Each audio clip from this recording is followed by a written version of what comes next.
अभिवादन कुंती का त्याग। अभिवादन। पांडव अपनी मां कुंती के साथ इधर से उधर भ्रमण कर रहे थे। वे ब्राह्मणों का वेश धारण किए हुए थे, भिक्षा मांगकर खाते थे और रात में वृक्ष के नीचे सो जाया करते थे। भाग्य और समय की यह कैसी अद्भुत लीला है, जो पांडव हस्तिनापुर राज्य के भागीदार हैं और जो सारे जगत को अपनी मुट्ठी में करने में समर्थ हैं, उन्हीं को आज भिक्षा पर जीवनयापन करना पड़ रहा है। दोपहर के बाद का समय था। पांडव अपनी मां कुंती के साथ वन के मार्ग से आगे बढ़ते जा रहे थे। सहसा उन्हें वेदव्यास जी दिखाई पड़े। कुंती दौड़कर वेदव्यास जी के चरणों में गिर पड़ी। उनके चरणों को पकड़कर बिलख बिलख कर रोने लगी। उसने अपने आंसुओं से उनके चरणों को धोते हुए उन्हें अपनी पूरी कहानी सुना दी। वेदव्यास जी ने कुंती को धैर्य बंधाते हुए कहा, आंसू बहाने से कुछ नहीं होगा। जो ऊपर पड़ा है उसे धैर्य से सहन करो। जब अच्छे दिन आएंगे फिर सब कुछ ठीक हो जाएगा। चलो मेरे साथ चलो, मैं तुम्हें एक स्थान बताए दे रहा हूं। कुछ दिनों तक वहीं रहकर समय काटो।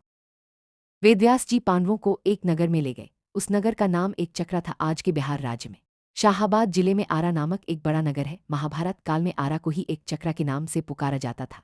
उन दिनों एक चक्रा में केवल ब्राह्मण ही निवास करते थे। वेदव्यास जी पांडवों को एक चक्रा में पहुंचाकर चले गए। पांडव एक ब्राह्मण के घर में निवास करने लगे। पांचों उन दिनों एक चक्रा में एक राक्षस के द्वारा बड़े जोरों का आतंक फैला हुआ था। उस राक्षस का नाम बक था। वे दिन में वन में छिपा रहता था, रात में बाहर निकलता था और एक चक्रा में घुस जाता था। जिसे भी पाता था मार डालता था। खाता तो एक ही दो आदमी को था, पर 15-20 आदमियों के प्राण रोज जाते थे। आखिर एक चक्रा के निवासियों ने बक से एक समझौता किया। प्रतिदिन बक ने भी इस समझौते को स्वीकार कर लिया। उसे जब बैठे बिठाए ही भोजन मिल जाता था तो वह समझौते को स्वीकार न करता तो क्या करता। उसने समझौते को स्वीकार करते हुए चेतावनी दे रखी थी कि अगर समझौते का उल्लंघन किया गया तो वह एक चक्रा को उजाड़कर मिट्टी में मिला देगा। बस उसी दिन से क्रमक्रम से एक घर का एक आदमी बक के पास जाने लगा। बक उसे खाकर सहसा कुंती के कानों में किसी के रोने की आवाज आई। रोने और विलाप करने का वह स्वर उस ब्राह्मण के कमरे से आ रहा था जिसके घर में वह ठहरी हुई थी। जब कुंती से विलाप का यह सकरुण स्वर सुना नहीं गया तो वह ब्राह्मण के कमरे में जा पहुंची। उसने वहां जो कुछ देखा उससे वह सन्नाटे में आ गई। ब्राह्मण के कुटुंब में कुल 3 ही प्राणी थे, ब्राह्मण, ब्राह्मणी और उसका एक युवा पुत्र। तीनों बिलख बिलख कर रो रहे थे। हाय हाय, अब क्या होगा? अब तो सब कुछ मिट्टी में मिलकर रहेगा।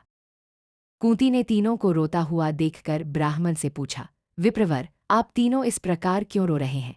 क्या मैं जान सकती हूं कि किस दारुण कष्ट ने आप तीनों को अत्यंत दुखी बना रखा है? ब्राह्मण ने आंखों से आंसुओं की बूंदें गिराते हुए उत्तर दिया, बहन, तुम सुनकर क्या करोगी? हमारा कष्ट एक ऐसा कष्ट है जिसे कोई दूर नहीं कर सकता। कुंती ने सहानुभूति भरे स्वर में कहा, हम तो गरीब ब्राह्मण हैं, सच है, हम आपके कष्ट को दूर नहीं कर सकते, किंतु फिर भी सुनने में हर्ज ही क्या है? हो सकता है हम आपके कुछ काम आ जाए। जब कुंती ने बहुत आग्रह किया तो ब्राह्मण ने बक राक्षस की पूरी कहानी उसे सुना दी। कहानी सुनाकर उसने सिसकते हुए कहा, बहन, हम कुल 3 ही प्राणी हैं। यदि कोई एक राक्षस के पास जाता है तो वह उसे मारकर खा जाएगा, हमारा घर बर्बाद हो जाएगा। इसलिए हम सोचते हैं कि हम तीनों ही राक्षस के पास चले जाएंगे। हम इसलिए रो रहे हैं, आज हम तीनों के जीवन का अंत हो जाएगा। ब्राह्मण की करुण कथा सुनकर कुंती बड़ी दुखी हुई। वह मन ही मन कुछ क्षणों तक सोचती रही, फिर बोली, विप्रवर, मैं एक बात कहती हूँ, उसे ध्यान से सुनिए। मेरे 5 पुत्र हैं। आज मैं अपने एक पुत्र को आपके कुटुंब की ओर से राक्षस के पास भेज दूंगी। यदि राक्षस मेरे पुत्र को खा जाएगा तो भी मेरे 4 पुत्र शेष रहेंगे। कुंती की बात सुनकर ब्राह्मण स्तब्ध रह गया। उसने परोपकार में धन देने वालों की कहानियां तो बहुत सुनी थी, पर पुत्र देने वाली बात आज उसने पहली बार सुनी। वह कुंती की ओर देखता हुआ बोला, बहन, तुम तो कोई स्वर्ग की देवी ज्ञात हो रही हो। मुझे इस बात पर गर्व है कि तुम्हारी जैसी देवी मेरे घर में अतिथि के रूप में है। तुम मेरे लिए पूजनीय हो। मैं अपने अतिथि से प्रतिदान लूं। ब्राह्मण की बात सुनकर कुंती बोली, आपने हमें आश्रय देकर हम पर बड़ा उपकार किया है। आप हमारे उपकारी हैं। हमारा धर्म है कि आपको कष्ट में न पड़ने दे। आप अपने धर्म का पालन तो करना चाहते हैं, पर हमें अपने धर्म पालन से क्यों रोक रहे हैं? कुंती ने जब बहुत आग्रह किया तो ब्राह्मण ने उसकी बात मान ली। उसने दबे स्वर में कहा, अच्छी बात है बहन, ईश्वर तुम्हारा भला करे। कुंती ब्राह्मण के पास से उठकर भीम के पास गई। उसने पूरी कहानी भीम को सुनाकर उससे कहा, बेटा, परोपकार से बढ़कर दूसरा कोई धर्म नहीं होता। तुम ब्राह्मण कुटुंब की ओर से बक के पास जाओ। यदि बक तुम्हें मारकर खा जाएगा तो मुझे प्रसन्नता होगी कि मेरा बेटा परोपकार की वेदी पर बलिदान हो गए। भीम ने बड़े हर्ष के साथ अपनी माँ की आज्ञा को स्वीकार कर लिया। उसने कहा, माँ, तुम्हारी आज्ञा शिरोधार्य है। बक मुझे क्या मार कर खाएगा? तुम्हारे आशीर्वाद से मैं उसे मिट्टी में मिला दूंगा। समय था, भीम एक गाड़ी के ऊपर खाने पीने का सामान लादकर उसे खींचता हुआ बक के निवास स्थान की ओर चल पड़ा। वह बक के निवास पर पहुंचकर गाड़ी पर लदे हुए खाने के सामान को स्वयं खाने लगा। बक कुपित हो उठा। वह गरजता हुआ बोला, एक तो तुम देर से आए हो और ऊपर से मेरा भोजन खा रहे हो। इतना कहकर वह भीम पर टूट पड़ा। भीम तो पहले ही तैयार था।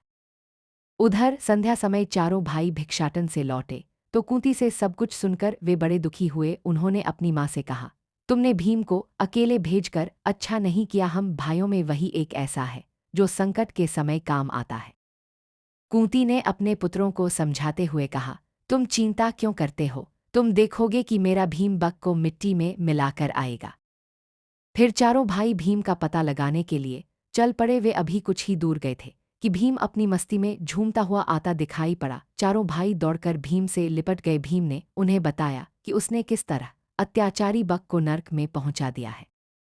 भीम ने घर पहुंचकर अपनी माँ के चरण स्पर्श किए। उसने कहा, माँ, तुम्हारे आशीर्वाद से मैंने बक का संहार कर दिया। अब एक चक्रा के निवासी सदा सदा के लिए भयमुक्त हो गए।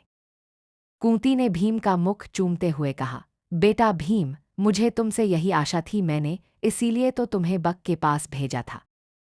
प्रभात होने पर एक चक्रा निवासियों ने नगर के फाटक पर बक को मृत अवस्था में पड़ा हुआ देखा। उन्हें जहां प्रसन्नता हुई वहां आश्चर्य भी हुआ। बक का वध किसने किया? क्या ब्राह्मण ने? एक चक्रा के निवासी दौड़े दौड़े ब्राह्मण के घर पहुंचने लगे। थोड़ी ही देर में ब्राह्मण के द्वार पर बहुत बड़ी भीड़ एकत्रित हो गई। ब्राह्मण के जयनाद से धरती और आकाश गूंजने लगा। ब्राह्मण ने भीड़ को शांत करते हुए कहा, भाइयों, बक का वध मैंने नहीं किया है। उसका वध तो मेरे घर में ठहरी हुई ब्राह्मणी के बेटे ने किया है। एक चक्रा के निवासी इस बात को तो जान गए कि बक का वध ब्राह्मण के घर में टिकी हुई ब्राह्मणी के एक बेटे ने किया है, किंतु अधिक प्रयत्न करने पर भी वे यह नहीं जान सके कि ब्राह्मणी कौन है और उसके पांचों बेटे कौन हैं। किंतु जानने पर भी ये तो हुआ ही कि एक चक्रा निवासी ब्राह्मणी और उसके पुत्रों का बड़ा आदर करने लगे। स्वयं ब्राह्मण भी गर्व का अनुभव करने लगा कि जिस ब्राह्मणी के पुत्र के एक चक्रा के निवासियों को सदा सदा के लिए संकट मुक्त करा दिया है, वह उसके घर में अतिथि के रूप में टिकी हुई है।